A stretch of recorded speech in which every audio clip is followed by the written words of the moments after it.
ایک سولجر ہے، ایک ادارہ ہے، وہ جو ہے اپنے ادارے اپنے ملک کا دفاع کرتا ہے جی اس کے ڈیفنس کے حوالے سے. تو جو معاملات ہیں اب اتنی نفرتیں پیدا ہو چکی ہیں کہ ادارے اور عوام آپس میں آمنے سامنے، اور یہ ملک کے لیے نقصان کا باعث ہے. یہ جو سیاسی بحران ہے اس کو ختم ہونا چاہیے اور اس کے لیے ڈائیلاگ ہونے چاہیے، بالکل ٹھیک ہے. اور طاقت کا استعمال بھی کسی مسئلے کا حل نظر نہیں آتا. ڈاکٹر صاحب یہ فرمائیے، جیسے گرینڈ ڈائلاگ کی بات ہوتی ہے، یہ پولیٹیکل پارٹیز میں اتنی میچورٹی نظر آتی ہے؟ افسوس کے ساتھ کہنا یہ پڑتا ہے کہ یہاں پہ بھی اس چیز کا فقدان نظر آتا ہے کہ جب یہ ڈائلاگ کی طرف جانے کی بات کی جاتی ہے، کیونکہ یہ جو نیشنل ایشوز ہوتے ہیں ان کو کنسنسس کے ذریعے حل کیا جاتا ہے، تو کنسنسس ڈیولپ کرنے میں ہمیشہ ناکام کیوں رہتے ہیں؟ یہ بھی تو ایک لمحہ فکری ہے ہم سب کے لیے.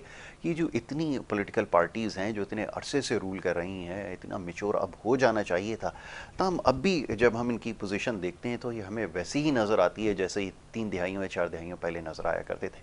کیا کہیں گے اس بارے میں؟ یاسر بھائی، میں نے جو پاکستانی سیاست کو اسٹڈی کیا ہے، جی اس میں مجھے جو چیز سامنے آئی ہے، جو بات وہ یہ ہے کہ دو چیزیں آپ دیکھیں، دو باتیں آپ آج نوٹ کیجئے گا. ایک یہ ہے کہ جو حکمران ہیں اور جو اپوزیشن ہے، ان کا جو یہ رول پلے کر رہے ہیں وہ سیاسی اعتبار سے ایسا ہے کہ جو عوام کو ہی نہیں سمجھ آ رہا، خود ان کو بھی نہیں سمجھ آ رہا. ابھی وہ انہوں نے وہ جو وڈیرا شاہی سسٹم ہے نا، کہ گھروں کے اندر جیسے انہوں نے اپنے نوکر کو ٹریٹ کرنا ہوتا ہے، یہ چاہتے ہیں کہ ملک کو بھی، ملکی عوام کو بھی ویسے ٹریٹ کیا جائے. یہ سیاستدان ہے. اچھا، اب جتنے بڑے افسران ہیں وہ اپنے ماتحت کے ساتھ جو طریقہ رکھتے ہیں وہ چاہتے ہیں عوام پہ بھی وہی اپلائی کیا جائے. اب عوام پس چکی ہے معاملات کے اندر، مہنگائی، بے روزگاری اور دیگر، وہ اب بغاوت پہ اتر رہی ہے. اب یہ جو ہے نا، یہ بات اداروں کو بھی سمجھنی چاہیے اور یہ سیاستدانوں کو بھی سمجھنی چاہیے کہ یہ ملک کے لیے بہت نقصان کا باعث ہے. اس چیز کی طرف جا رہے ہیں. اور ابھی ایک بہت بڑی سیاسی پارٹی ہیں، ان کے ایک وزیر صاحب، کون سے وزیر ہیں یہ بھی نہیں بتاؤں گا، انہوں نے اگلے دن پریس کے اندر یہ بول دیا کہ عمران خان کو ایک سیٹ سے جتوایا بھی گیا ہے اور اس کے یہ ایک سب گیم ہے. اور کہ یہ، میں حیران ہو گیا ان کی اس سٹیٹمنٹ میں، کیونکہ وہ دبئی جو پراپرٹی لیکس سکینڈل آیا تو اس کے بعد یہ سٹیٹمنٹ آنا، میں حیران ہو گیا کہ یہ اس کا کیا ہے. بالکل صحیح ہے، آپ نے بالکل صحیح کہا کہ اس قسم کی سٹیٹمنٹس دی جاتی ہیں. بہرحال سنجیدگی کا مظاہرہ کرنے کی ضرورت ہے، یہ سب سے زیادہ ضروری ہے. اور اس کے بعد جو سب سے بڑا چیلنج ہے وہ ایک اکنامک چیلنج ہے جس کے اوپر ابھی بات کی جائے گی. جی مس عائشہ، اب یہ فرمائیے کہ نوجوانوں کا کردار تو بڑا اہم ہے اور سوشل میڈیا کے ذریعے جو کچھ ہوا وہ ہم سب کے سامنے ہے. اس کی جو نقصانات ہیں وہ بہت زیادہ سامنے آئے. اب آپ یہ بتائیے کہ آپ کی کیا سوچ ہے، آپ کے خیالات ہیں، کس طرح اس سوچ کو بہتر کیا جائے، صحیح چیز لوگوں تک پہنچے، اس سے وہ صحیح چیز اخذ کر کے جو ہے کسی نتیجے پر پہنچنے کی کوشش کریں، یہ کیسے ممکن ہو سکے گا اور اس میں ہم کیا اپنا کردار ادا کر سکتے ہیں، یہ ذرا فرمائیے گا. جی، سب سے پہلے میں آپ کا چینل کا تھینک یو کہتی ہوں کہ آپ لوگوں کی وجہ سے میں آج یہاں بیٹھی ہوں. اور دوسرا یہ کہ کنڈولنس ایرانی صدر کے لیے، وہ تو بہت بڑی افسوسناک خبر ہے. ہم وہ یہاں وزٹ کے لیے آئے تھے، ہم تو خوش ہو رہے تھے کہ کوئی اچھا انیشیٹو ہمارے ملک میں آئے گا، کچھ بزنس بڑھے گا، کچھ معاملات اچھے ہو جائیں گے ہمارے ملک کے لیے. تو بس یہ بہت افسوسناک ہے ہمارے لیے، پوری دنیا کے لیے اور ایران کے لیے بھی، عوام کے لیے بھی. اور جیسا آپ نے یوتھ کے لیے جو کہا ہے، تو یوتھ جو ہے وہ بس پروپیگنڈا ہی اس پہ چل رہا ہے، انٹرنیٹ پہ ہر بات کا ان کا نیگیٹو چیزیں چل رہی ہیں. سچائی کچھ ہے نہیں، سچائی کچھ اور ہوتی ہے، ٹھیک ہے. اور جو نیٹ پہ چیزیں چل رہی ہوتی ہیں وہ کچھ سٹینڈ ہی نہیں کرتی ہیں، کوئی سٹیٹس ہی نہیں ہے ان کا، کوئی ایگزسٹ نہیں کرتی کوئی بھی چیزیں. آپ سچائی کو بس ڈھونڈتے ہی رہیں. تو یہ ہر چیز کے بارے میں یوتھ کو جو ہے یہ انٹرنیٹ اور یہ ساری چیزیں یہ اچھے کاموں کے لیے یوز ہونا چاہیے، لیکن یہ اب اس کو جو نیگیٹو چیزوں کے لیے یوز کرتے ہیں، سیاست کے لیے نیگیٹو، آرمی، یہ چیزیں جو ہماری جو ہیں ان کی ساری چیزیں نیگیٹو ہی اس میں چل رہی ہیں. اب ان کو پازیٹیو کی طرف کہاں سے لے کر آئیں؟ آج تو میرے دماغ میں جو یہ ہے یا دل میں یا سوچ میں، سب سے پہلے ہم بات کرتے ہیں کہ وہ سیاست ایسی چل رہی ہے یا سیکیورٹی ادارے ایسا کر رہے ہیں. میرے دماغ میں ہے عوام فوکس، یعنی میں صرف عوام کو فوکس کرنا چاہتی ہوں. عوام کا اپنا کیریکٹر کیا ہے؟ آپ نے ابھی دیکھا ہے جو بجلی کے جو بلز وہ لکھا ہوا تھا نیٹ پہ چل رہا تھا کہ آپ بھی کشمیری بنے، آپ 5 روپے یونٹس بنائیں. تو بھائی آپ عوام کیا کر رہے ہیں؟ یہ ساری چیزیں، پاکستان کے حالات بہتر کرنا منٹوں کا کام ہے، اوور نائٹ چینج ہے، لیکن یہ ہے کہ یہ ساری چیزیں عوام کے خود ہاتھ میں، یہ کامیابی ان کے اپنے ہاتھ میں. اب آپ مصیبتیں جھیلنا چاہتے ہیں تو آپ جھیلیں، اور اگر نہیں کرنا چاہتے تو آپ آئیں، روڈ پر آئیں، آپ اپنا حق لیں. بالکل صحیح، جیسے لوگ لیتے ہیں، پوری دنیا میں لوگ لیتے ہیں. اور یہ نیگیٹو ہی جو نیگیٹو باتیں جو یہ چلتی ہیں کہ بھئی وہ سیاست اتنے عرصے سے کر رہا ہے، اس نے پاکستان کے لیے کچھ نہیں کیا. جب جس کی جیسی عوام ہوگی تو وہ تو ایسے ہی چلے گا نا اس کے ساتھ. آپ ظلم سہتے رہیں گے، وہ ظلم کرتے رہیں گے. بالکل ٹھیک ہے، تو بس آپ کے سوال کا بس یہی جواب ہے، فوکس عوام ہے کہ عوام اس حالات کو خود، حالات جو صحیح کرنے کا کام ہے ان کے خود کر سکتے ہیں. یہ ان کی کل ذمہ داری ہے کہ وہ اپنے حالات کو بہتر بنانے کے لیے کام کریں. ڈاکٹر صاحب یہ بھی بڑی عجیب بات ہے، اب صدف نے ایک بہت عام معاملے کی طرف نشاندہی کر دی ہے کہ لوگوں کے اندر بھی یہ شعور ہونا چاہیے. جس چیز کو وہ شعور سمجھ رہے ہیں، بڑی بدقسمتی یہ ہے کہ وہ کچھ اور چیز ہے. یہ جو ذہن سازی کی گئی ہے اداروں کے خلاف یا ریاست کے خلاف کر کے، وہ یہ سمجھ رہے ہیں کہ شاید یہ شعور ہے، تو یہ شعور قطعی نہیں ہے. یہ جو شعور واقعتاً ہے جس کے بارے میں ابھی بات کر رہی تھی صدف، کہ اب مہنگائی کے خلاف آواز اٹھائیں، یہ جو زیادتیاں ہو رہی ہیں اس کے خلاف آواز اٹھائیں. کم از کم کچھ اس طرح کا کوئی فعل ایسا ہونا چاہیے جو کہ ہمیں نظر نہیں آتا. کیا یہ واقعتاً ایسا ہے کہ ہم لوگ بہت زیادہ مظلوم ہیں، یا ہم اتنے زیادہ بحث ہو چکے ہیں کہ ہم تمام چیزوں کا فرق ہمیں نہیں پڑتا؟ کرنا کیا چاہیے؟ سوال یہ پیدا ہوتا ہے، ذرا فرمائیں. یاسر بھائی، اس ٹائم آپ نا ایک ہم یعنی آپ، میں، ہم سب، پوری قوم آتش فشاں کے دہانے پہ ہیں. بالکل صحیح. ایک بہت عرصے سے آپ نے ایک چیز نوٹ کی ہوگی کہ کچھ ایسے علماء کے روپ میں غیر ملکی ایجنٹ پکڑے گئے تھے ہمارے ملک کے اندر، جو علماء کا وہ گیٹ اپ بنا کے بڑے بڑے مدارس اور مساجد میں دینی تعلیم دے رہے تھے. یہ جو فرقہ پرستی ہمارے اس میں سریت کر گئی ہے ہماری قوم کے اندر، مختلف، یعنی دیوبندی، بریلوی، سنی، اہل حدیث اور دیگر، تو یہ سب باتوں کو لے کے پہلے تو بہت بڑی نفرت عوام میں دینی اعتبار سے ہے کہ وہ ایک دوسرے کو برداشت نہیں کرتے. پھر اسی طرح کی نفرت شروع سے آپ دیکھ رہے ہوں گے کہ پیپلز پارٹی اور نون لیگ، ان کے کارکن ایک دوسرے کے دستے گرباں ہوتے تھے. آپ پاس میں چلے جائیں. اس کے بعد جب عمران صاحب کی حکومت آئی تو پھر یہ ایک ہو گئے اور آج بھی ایک ہی ہیں. تو یہ معاملات ہیں کہ اب سیاسی اعتبار سے بھی عوام میں نفرت ہے اور دینی اعتبار سے بھی نفرت ہے. اور یہ اس کے لیے بہت ذہن سازی کرنے کے لیے بہت کچھ انویسٹمنٹ ہوئی ہے. آپ کو پتہ ہے باہر کے ایجنسیز کرتی ہیں، اور ملک میں انہوں نے بہت کچھ کر لیا ہے. اس کو کور جب تک نہیں کیا گیا تب تک نہ تو سیاسی بحران ختم ہو سکتا ہے، نہ دینی بحران ختم ہو سکتا ہے. اس کے لیے علماء کو بھی رول پلے کرنا ہوگا ایک قوم بننے کے لیے، اور سیاست دانوں کو بھی خود قربانیاں دینا ہوں گی. اگر صرف ملک کو آپ دیکھیں کہ ایک ایسی اسٹیٹ انہوں نے بنایا ہو کہ یہاں سے لوٹنا ہے، چاہے وہ پراپرٹی کے حساب سے ہو، زمینوں پہ قبضے ہوں، یا آپ کوئی بھی بزنس، اگر آپ دیکھیں جیسے سولر سسٹم لائے تو اس میں سکینڈل، گندم کی خرید و فروخت میں سکینڈل، ہر ایک چیز میں اب قبلہ درست کرنا پڑے گا سیاستدانوں کو سب سے پہلے.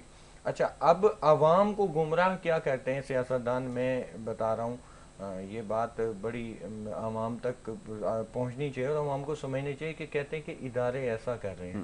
ادارے بیسک جو ہیں وہ جمہوری حکومت کے ماتحت ہوتے ہیں، وہ کچھ نہیں کر سکتے. اب ہاں، اگر کوئی ایک افیسر یا ایک عہدے دار اگر کچھ کر رہا ہے تو وہ کس کے ساتھ ہے؟ وہ آپس میں ان کی ملی بھگت ہوتی ہے، جس میں سیاستدان اور وہ جو ادارے کا افیسر ہے، یہ بیسک دونوں انوالو ہوتے ہیں. پورا ادارہ نہیں اس میں انوالو ہوتا. تو یہ چیزیں ختم ہونی چاہیے.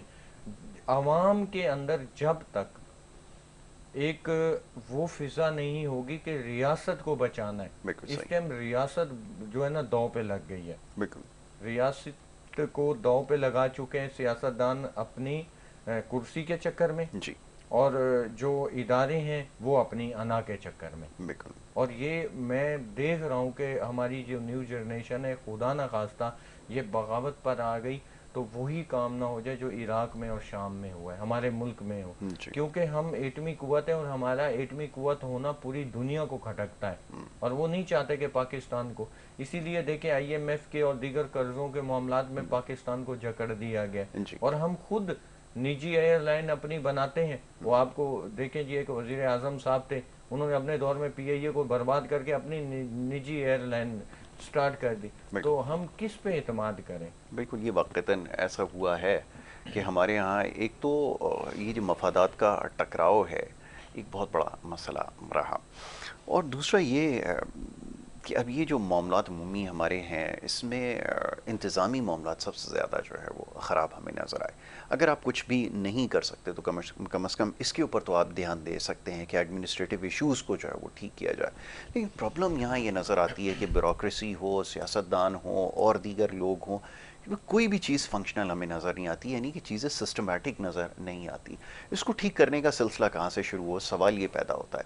بیوروکریسی آپ دیکھیں, دنیا کے کرپٹ ترین لوگ آپ کے پاس ہیں. جب ان کی کرپشن کی کہانیاں آپ سنتے ہیں یا جب اسکینڈل سامنے آتے ہیں اور بہت ساری چیزیں لوگوں کے اب تو علم میں ہے, تو عقل حیران رہ جاتی ہے کہ آپ ان کے اوپر اتنا انویسٹ کرتے ہیں, اتنی ان کی ٹریننگ سب کچھ کراتے ہیں, اور اینڈ ریزلٹ کیا نکلتا ہے آپ کے سامنے؟ بدترین بیوروکریسی آپ کے پاس ہے, کرپٹ ترین. پھر اوپر پولیٹیشنز ہیں, وہ بھی یہی سلسلہ ہے. تو پھر یہ سلسلہ ٹھیک کیسے ہوگا؟ سوال یہ پیدا ہوتا ہے. بھائی پہلی بات تو یہ ہے کہ جب تک سودی نظام نہیں ختم ہوگا ملک کے اندر سے تو ہمارے ملک کا نظام درست نہیں ہو سکتا. رشوت اور سود اور بے ایمانی, ابھی آپ دیکھ لیں کہ ہم ایک عام آدمی کو, میں عوام میں رہتا ہوں, میں عوام کے معاملات دیکھتا ہوں, جھوٹ فراڈ دھوکہ ہے ہر آدمی کر رہا ہے. چاہے وہ سبزی فروش ہے, چاہے وہ دودھ شاپ پہ آپ دودھ لینے چلے جائیں, دودھ دہی ملاوٹ. جب تک عوام خود نہیں ٹھیک ہوگی تو حکمران اور سیاستدان تو ایسے آتے رہیں گے جی. پھر ہم کیسے کہیں گے کہ وہ غلط ہے, وہ چور ہے, اس نے لوٹ لیا, یہ کر لیا, وہ کہ پالیسیز چینج نچلی سطح سے ہونی چاہیے. بالکل ٹھیک ہے. جب تک عوام کے اندر ایک ایسی, دیکھیں جتنی پولیٹیکل پارٹیز ہیں جن کے پیچھے عوام چل رہی ہے, یہ تو وہ ہیں جو اربوں خربوں ڈالرز پتی ہیں, جن کے پاکستان کیا پورے دنیا کے اندر اثاثے ہیں. بالکل ایسا. اب ان کو عوام کے دکھ درد کا تو پتہ نہیں ہے. عوام کے اندر سے کوئی تحریک بنے گی, عوام کے اندر سے جب لوگ نکلیں گے ان کو پتہ ہے کہ بیوروکریسی سسٹم کس طرح لے کے چلنا ہے, پھر کون سا نظام آئے. جب ایسا کہ ابھی آپ دیکھ لیں ایران کے اندر ہے, جیسے آپ نے خود بھی فرمایا کہ ان کی ایک کونسل ہے, اس کونسل نے ہی تمام فیصلے کرنے ہوتے ہیں. یہاں تو ایسا ہے ہی نہیں. آپ کسی بھی آپ اندرون سندھ چلے جائیں, پنجاب میں چلے جائیں, وڈیروں نے ذمہ داروں نے اپنی حکومت بنا رکھی ہے. غریب مزارے, غریب ان کے ہاری, ان کو وہ ایسے رکھتے ہیں کہ جیسے وہ ان کو پڑھنے نہیں دیتے, شعور نہیں ہے. ابھی روڈوں کی حالت ایسی ہے ہمارے کہ کراچی میں آپ گاڑی لے کے نکلتے ہیں, بائک والا آپ کی گاڑی کو ہٹ کرتا ہوا نکلتا ہے, اتنا نقصان آپ کا کرتا ہے صرف اپنا. اور اتنے الٹریٹ پرسنز ہیں کہ اللہ تبارک تعالیٰ, میں کہتا ہوں کہ ہمارے ملک میں ایجوکیشن کا نظام بہتر کرے, کہ جب تک ایجوکیشن نہیں ہوگی آپ کا کوئی نظام بہتر نہیں ہو سکتا. اور کسی کے طرف ہم کیسے ہاتھ بڑھائیں کہ جب ہمارے اپنے نچلا جو طبقہ ہے, عوام جو ہے, عوام خود بہتری نہیں چاہتے. وہی عائشہ صدف کی بات ہے کہ عوام کو خود بدلاؤ کرنا ہے. نہ تو جلاؤ گھیراؤ میں یہ مسئلے حل ہیں, نہ ہڑتالیں کرنے میں مسئلوں کا حل ہے, نہ کسی پہ تنقید, کسی کو برا بھلا کہنے میں. الٹا ملک کا نقصان ہے. ہمیں اپنے آپ کو بہتر کرنا ہے, اپنے آپ کو بہتر بنانے کی ضرورت ہے, یہ سب میں زیادہ ضروری ہے. اور یہ تبھی ممکن ہو سکے گا, یاد رکھیے, کہ جب آپ کے پاس تعلیم ہوگی, جب آپ کے پاس شعور ہوگا. اور ایک دفعہ پھر دہراتا ہوں کہ یہ قطعی شعور نہیں ہے جس کو شعور کا نام دے کے جو کچھ ہوا ہے, جس کی مثال آپ کو گزشتہ سال 9 مئی کو نظر آئی. یہ سب سیاسی شعور کے نام پہ ہی یہ سب کچھ ہوا. بار بار دعویٰ کیا جاتا ہے کہ یہ سیاسی شعور بیدار کیا جس کی وجہ سے ہوا. یہ اتنے بھیانک اس کے نتائج نکلے ہیں کہ اس کا آپ اندازہ نہیں لگا سکتے. ان نسلوں کے ساتھ جو کچھ ہو رہا ہے، کیونکہ ملک کی کہا یہ جاتا ہے، خیال یہ ہے کہ باغ ڈور جو ہے انہیں کے پاس ہوتی ہے، یہی مستقبل کا فیصلہ کر سکتے ہیں، ان کے اندر اہلیت یا صلاحیت ہے. تاہم اگر یہ گمراہ کن رویے ان کے ہوں گے، تعلیم اور شعور سے دور دور تک ان کا کوئی واسطہ نہیں ہوگا، تو پھر نتائج ایسے ہی نکلتے ہیں. پھر یہ سیاسی جماعتیں، چاہے کوئی بھی سیاسی جماعت ہو، ایک نے شاید اس طریقے کو پہلے اختیار کیا کہ ذہن سازی کی، لوگوں کو گمراہ کیا اور اس کو ہتھیار بنایا، اس ٹیکنالوجی کو، موبائل فون کو اور یہ جتنی بھی سوشل میڈیا کا جو سورسز ہیں ان کو، اور اس کے بعد یہ نتیجہ آپ کے سامنے. تو بہرحال اس وقت پہلے سے زیادہ محتاط رہنے کی ضرورت ہے. جی عائشہ صدف صاحبہ، یہ فرمائیے کہ اب ہماری اپنی کیا ذمہ داری ہے، اس کو بھی سمجھنے کی ضرورت ہے. جیسے آپ نے کہا کہ اپنی اصلاح کرنا ضروری ہے، لیکن سب سے بڑا چیلنج یہ ہے کہ نہ علم ہے، نہ آگہی ہے، نہ شعور ہے. جب یہ ساری چیزیں میسر نہیں ہوں گی، پھر کیسے یہ کام پورا ہوگا؟ یہ ذرا سمجھائیے، آپ کیا سمجھتے ہیں؟ کیونکہ حکومت کچھ بھی کر سکتی ہے، سڑک بھی بنا دے گی ایک وقت، تاکہ بہت زیادہ جب ضرورت پڑے گی کہیں نہ کہیں ہسپتال بھی بنا ہی دیتے ہیں، لیکن اگر نہیں بنائیں گے تو اسکول، کالجز اور یہ جو تعلیمی نظام ہے اس کو بہتر نہیں بنائیں گے. لاکھ روٹی کپڑا مکان اور اس طرح کے دعوے کریں، لیکن کبھی یہ دعویٰ نہیں کریں گے کہ ملک کے تعلیمی نظام کو بہتر بنائیں، کیونکہ اگر ایسا ہو گیا تو پھر یہ دوبارہ منتخب نہیں ہو سکیں گے. تو یہ بات تو طے ہے کہ یہ اس کو کبھی بھی ٹھیک نہیں کریں گے. اب آپ تو بتائیے. یہ آپ کا سوال بالکل اچھا ہے. وہ عوام میں اویئرنیس آنے نہیں دینا چاہتے نا. ایجوکیشن ہوگی تو ان کو کچھ سمجھ آئے گا کہ ہم پہ ظلم ہو رہا ہے. جو یہ مہنگائی، ڈیئرنیس، یہ ساری چیزیں جو ان کے عوام کے سر پہ ڈالی ہیں. لیکن میں نے جیسے پہلے آپ کو بولا کہ یہ ساری چیزیں بہت آسان ہیں، یہ عوام کے اپنے خود ہاتھ میں ہیں. پوری دنیا کی جو عوام ہے وہ سب اپنے معاملات خود مسئلے حل کرتی ہے.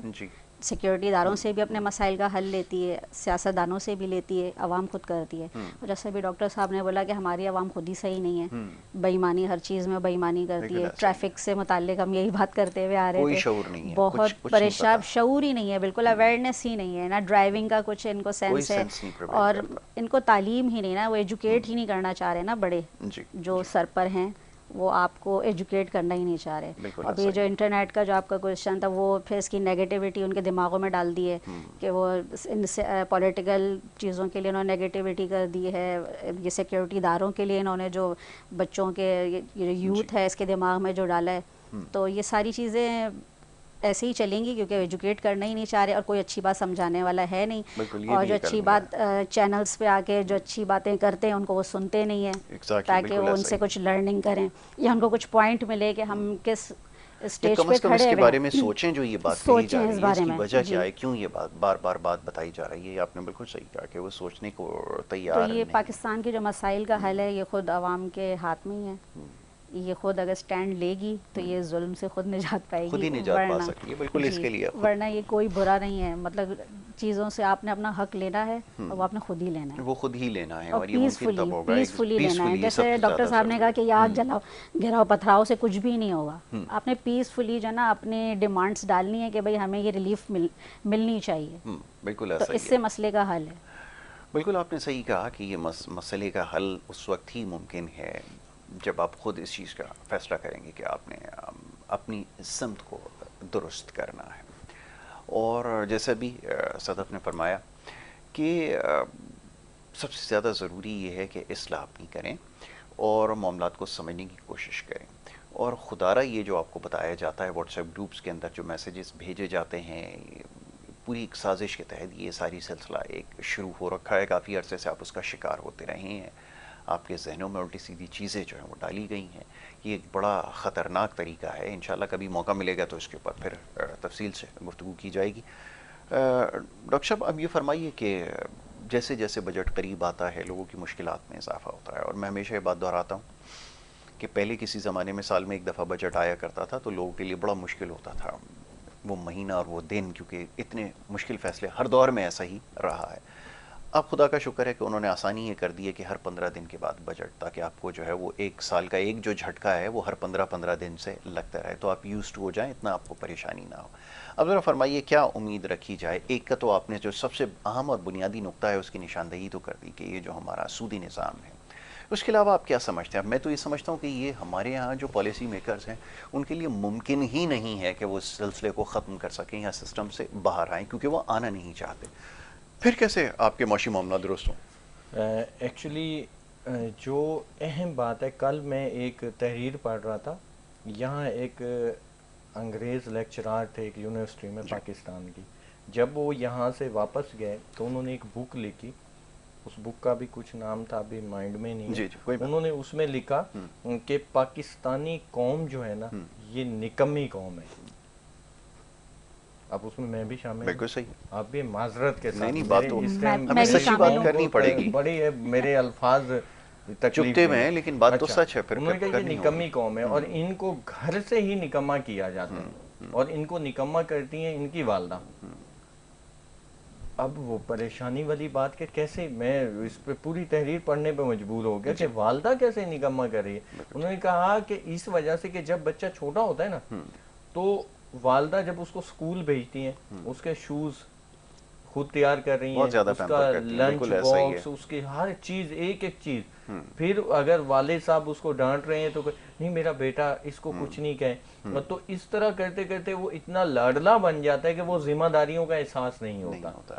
بڑا جب ہو جاتا ہے تو ذمہ داریوں کا احساس نہیں ہوتا. اب اسی چیز کو میں نے دیکھا ہے کہ یہ جتنے ہمارے لاڈلے سیاستدان ہیں، بہت خوب بہت خوب، کیا کہنا لاڈلے سیاستدان ہیں، پہلے ان کی جو ابتدا ہوئی ہے وہ ہوئی ہے گھر سے، کہ گھر سے ان کو نوکر چاکر ملے ہیں جی. تو انہوں نے وہ جو چودراہٹ دیکھی ہے، نوابی دیکھی ہے، اس حساب سے اب یہ عوام پر حکمران بن گئے ہیں. تو اب ان کو پتہ ہے کہ اس قوم کو شعور تو دینا نہیں ہے، الٹریٹ رکھنا ہے.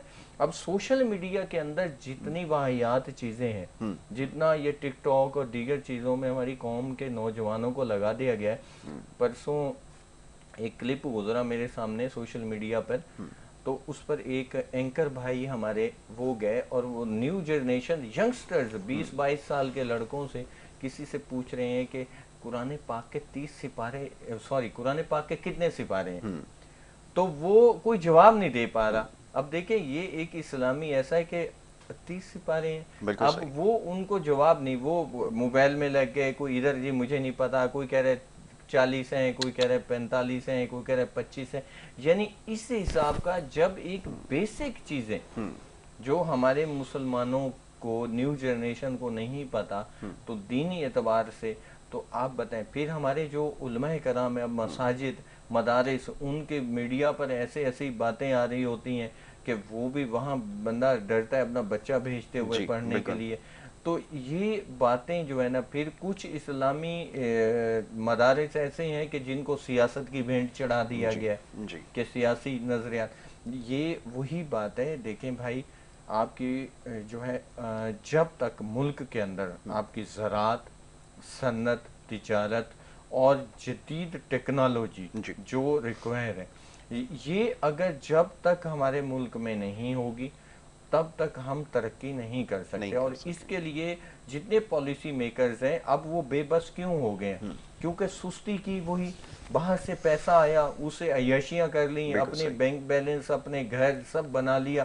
اب وہ خود پریشان ہو گئے کہ کہاں سے دیں. اب جیب سے تو وہ دے نہیں سکتے، کیونکہ وہ جب کچھ جیب میں آ جاتے تو آپ کو بھی پتہ ہے نکلتا نہیں ہے. اب وہ مزید، اب آپ دیکھیں آئی ایم ایف کا قرضہ جو قسط دینے کے لیے پھر قرض لے رہے ہوتے ہیں. تو اس طرح ملک اور قوم کو تو ڈبوتے جا رہے ہیں. یہ بہتر یہی ہے کہ یہاں ملک میں صدارتی نظام ہے، صدر بھی ایسے ہوں کہ جو ملک کو ترقی کی راہ پہ لانا چاہیں. پھر وہی گورنر سسٹم، وہی پوری عوام کے نچلے طبقے تک عوام کے اختیارات ہوں.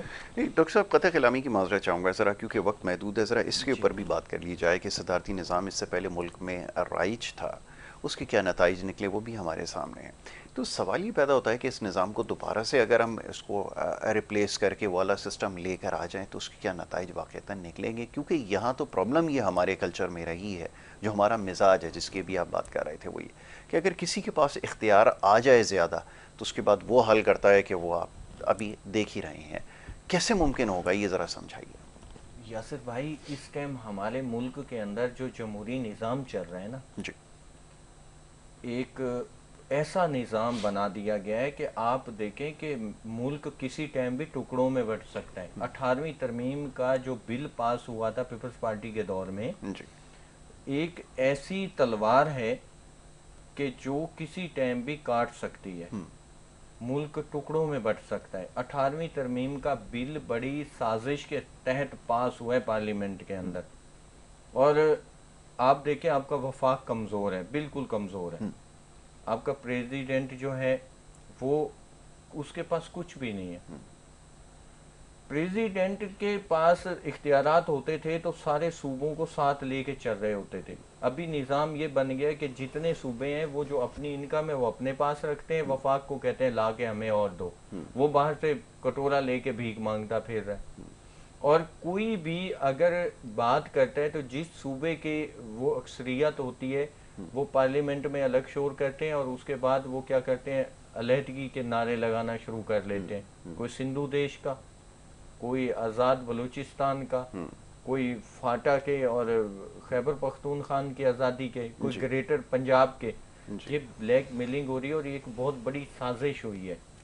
جب تک یہ 18ویں ترمیم کا بل ختم نہیں ہوتا اور ملکی سطح پہ صدارتی نظام, آپ دیکھ لیں کہ جب صدارتی نظام تھا آپ کے ملک کا یہ حال نہیں تھا. پرویز مشرف صاحب کے دور تک صدارتی نظام رہا ہے. آپ کے ملک کے اوپر اتنے قرضے نہیں تھے. صدر ایوب صاحب کے دور میں ہم قرضے دیتے تھے, لیتے نہیں تھے. تو سب سے پہلے جو ہے اس ٹائم 1956 میں جا کے پاکستان نے IMF سے قرضہ لیا. اس کے بعد پھر ہم قرضوں کی دلدل میں دھنستے گئے ہیں. یہ دیکھیں خدا نہ خواستہ اگر یہ 18ویں ترمیم کا بل ختم نہ کیا گیا تو یہ وہی ہوگا کہ الگ الگ پاکستان کو ٹکڑوں میں بانٹ دیں گے. اب سوال یہ پیدا ہوتا ہے کہ پھر یہ انیشیٹو لے گا کون؟ یہ جو پولیٹیکل پارٹیز ہیں, کیا آپ سمجھتے ہیں کہ اتنا وزڈم ان میں پایا جاتا ہے کہ وہ یہ فیصلہ کریں؟ کیونکہ اس کے اوپر تو کنسنسس ایک ڈیولپ ہوا اور پھر یہ اسمبلی سے پاس ہوا, ساری اسمبلی سے, اور اس کے بعد پھر یہ قانون کا حصہ بنا. اب سوال یہ پیدا ہوتا ہے کہ کیسے اس کو ختم کیا جائے گا اور کرے گا کون؟ یہ تو وہی سارے لوگ اس وقت بھی بیٹھے ہوئے ہیں, اور جو اس وقت باہر ہیں ان کی بھی رائے زیادہ مختلف نہیں ہے. تھوڑی شاید ایسی جماعتیں ہوں گی جو اس چیز کو سمجھتی ہیں. تاہم اب یہ کام کیا کیسے جائے, سوال یہ پیدا ہوتا ہے. پھر صدارتی نظام کی طرف لے جانا, جیسے میں نے کچھ دیر پہلے آپ سے یہ سوال کیا کہ کنسنسس ڈیولپ کرنا ایک انتہائی مشکل کام ہے, کہ سب کی سوچ ایک جیسی ہو. اہم قومی ایشوز کے اوپر سارے ہر ایشوز کے اوپر ڈیوائیڈڈ نظر آتے ہیں. ایون یہ کیونکہ پوری دنیا میں نہیں ہوتا کہ جو ایک نیشنل انٹرسٹ کی بات ہوتی ہے اس پہ سارے ایک پیج پر ہوتے ہیں. یہاں تو وہ چیز بھی پریویل نہیں کرتی. پھر کیا کیا جائے؟ یاسر بھائی ٹائم بھی بہت کم ہے. میں آپ کو بتا رہا ہوں, عوام کو سمجھنا چاہیے کہ یہ جتنے سیاستدان ہیں یا بڑے آفیسرز ہیں, یہ میں بہت بڑی بات کر رہا ہوں اور مجھے نہیں پتا اس کے بعد میرے لیے کیا کیا مسائل کھڑے ہوں گے. میں بتا رہا ہوں انہوں نے باہر بھاگ جانا ہے, باہر کی نیشنلٹیاں ہیں ان کے پاس, ان کی پراپرٹیز ہیں, عوام نے پسنا ہے. اور عوام کو بھی سوچنا چاہیے اور کسی ایسی جماعت کا ساتھ دینا چاہیے جو عوام کی ہو, نچلی سطح کی ہو, اس کا ساتھ دینا چاہیے. اور ملکی سطح پہ ریفرنڈم کروائیں, عوامی ریفرنڈم, کیونکہ یہ پارلیمنٹ کے اندر تو یہ بل پاس ہونے نہیں دیں گے, کیونکہ انہوں نے اپنی سیاست بچانے کے لیے اور جو قرضے لیے تھے بینکوں سے اس دور میں انہوں نے وہ ختم کرنے کے لیے یہ 18ویں ترمیم کا بل پاس کیا تھا اور وفاق کو کمزور کیا تھا. اس ٹائم اربوں ڈالرز کے قرضے تھے بینکس سے لیے ہوئے. انہوں نے جتنے بھی پولیٹیکل پارٹیز ہیں, ان کے جو سیاستدان ہیں, انہوں نے پولیٹیشنز نے لیے ہوئے تھے, وہ ختم ہوئے. آپ کے سامنے قرضے معاف ہوئے پاسٹ میں. آپ دیکھیں ابھی عوام کو اگر بچنا ہے اور ملک کو بچانا ہے تو اس کے لیے طریقہ یہی ہے کہ یہ عوامی ریفرنڈم کے ذریعے صدارتی نظام لے کر آئیں. صدر آپ کا ایسا ہو جو واقع محب وطن ہو, اور اس کے بعد صدر مضبوط ہوگا تو ایک ایسی ٹیم تیار کی جائے ملک کے اندر, ایک ایسا نظام بنایا جائے جو چیف آف آرمی اسٹاف کے انڈر ہو, جو بلا امتیاز ملک کے اندر سے کرپشن ختم کرے.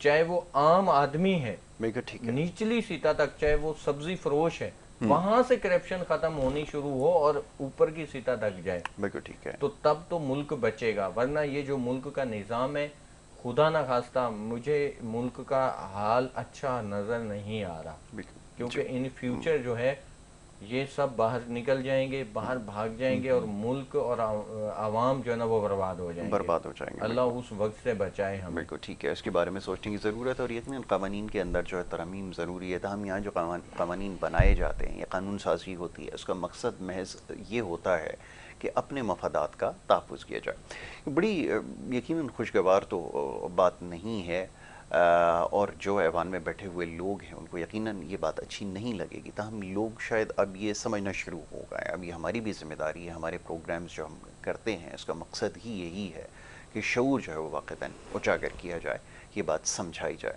یقیناً یہ بات کہنا، تنقید کرنا یہ بھی آسان کام نہیں ہے. تاہم اس میں سب سے زیادہ ضروری، بار بار اس چیز پر زور دیا جا رہا ہے کہ آپ اپنا جو ذہن ہے اس کو استعمال کریں اور اس کو سمجھنے کی معاملات کو کوشش کریں، اور ٹکراؤ سے اس وقت حد درجہ کوشش کریں کہ ٹکراؤ سے بچا جائے. کوئی بھی شخص، کوئی بھی سیاسی جماعت، کوئی بھی فرد اگر آپ کو اس طرف مجبور کر رہا ہے کہ آپ ٹکراؤ کی طرف جائیں تو اس سے ذرا ہوشیار رہنے کی ضرورت ہے. خدا را شعور کے نام پہ جو کچھ ہو رہا ہے، گزشتہ روز بھی میں نے لگایا کہ اب کیونکہ حج کا موقع قریب ہے، اس سے پہلے بھی ایک عجیب سی حرکتیں ہمارے ہاں شروع ہو رکھی ہیں.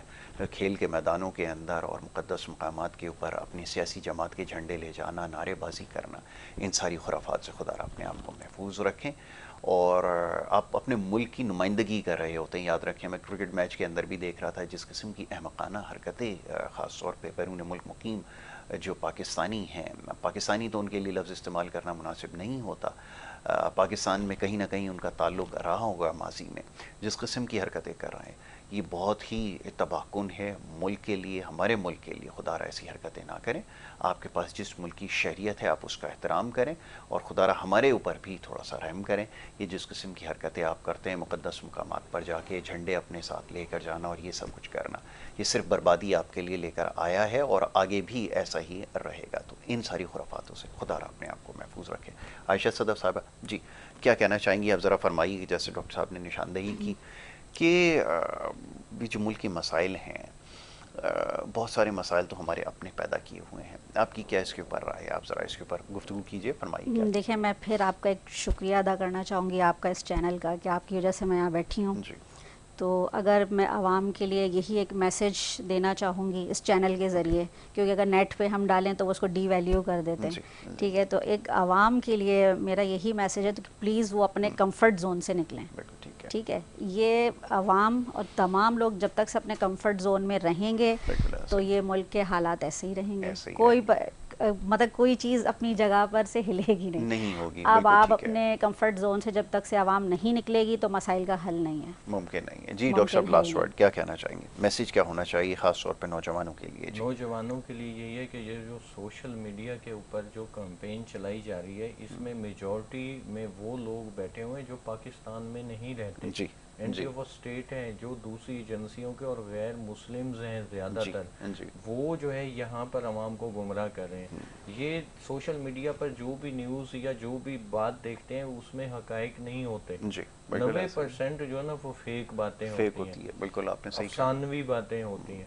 تو ان پہ خدا را نیو جنریشن کو سوچنا چاہیے، عمل نہیں کریں کہ ہم اپنے گھر کو کیوں آگ لگا رہے ہیں. اور نچلی سطح سے اپنے گریبان سے خود اپنا محاسبہ کرنا چاہیے کہ ہم کیا کر رہے ہیں، اب ہم نے اپنے ملک کے لیے کیا کیا ہے. بالکل ٹھیک ہے، یہ بڑا ضروری ہے. ڈاکٹر صاحب، میں آپ کا بڑا شکر گزار ہوں کہ آپ نے پروگرام میں وقت دیا. شامل گفتگو ہے، یقیناً بہت حساس معاملات ہیں جس کے اوپر اب بات کرنا ضروری ہے. عائشہ صدف صاحبہ، میں آپ کا بھی بہت شکر گزار ہوں، آپ پروگرام میں تشریف لائیں.